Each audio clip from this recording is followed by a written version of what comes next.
Chris Coleman বা বার্নস্টর্কের মতো বিশ্বসেরাদের বাদ দিয়ে বাফুফে এখন গায়ানার মাত্র $8,000 বেতন পাওয়া থমাস ডুলিকে কোচ বানানোর পথে।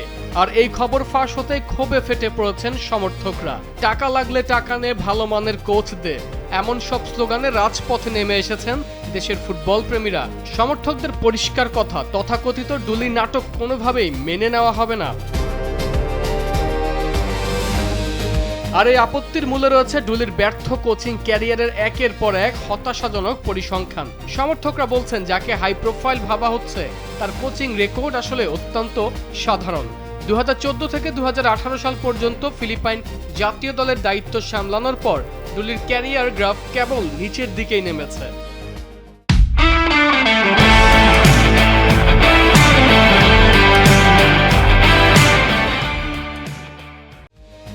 2021 সালে যুক্তরাষ্ট্রের ক্লাব অরেঞ্জ কাউন্টির প্রধান কোচ হলেও ব্যর্থতার দায়ে মাত্র কয়েক মাসের মাথায় তাকে চাকরি খোয়াতে হয়।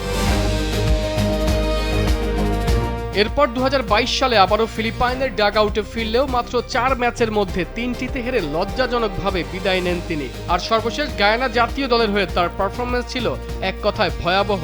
সেখানে তার জয়ের হার ছিল মাত্র 25% কাছাকাছি। এমন একজন ফ্লপ এবং ব্যাকডেটেড মেন্টরকে দেশের ফুটবলের দায়িত্ব দেওয়া আত্মঘাতী সিদ্ধান্ত ছাড়া আর কিছুই নয় মনে করছেন সমর্থকরা।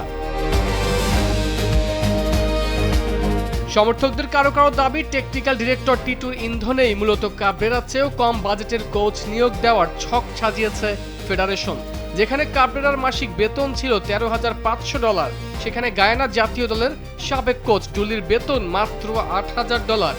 আরও চমকপ্রদ তথ্য হলো, এই ডুলি এর আগে বাংলাদেশ অনূর্ধ্ব-17 এবং অনূর্ধ্ব-20 দলের জন্য মাত্র $6,000 কাজ করতে চেয়েছিলেন।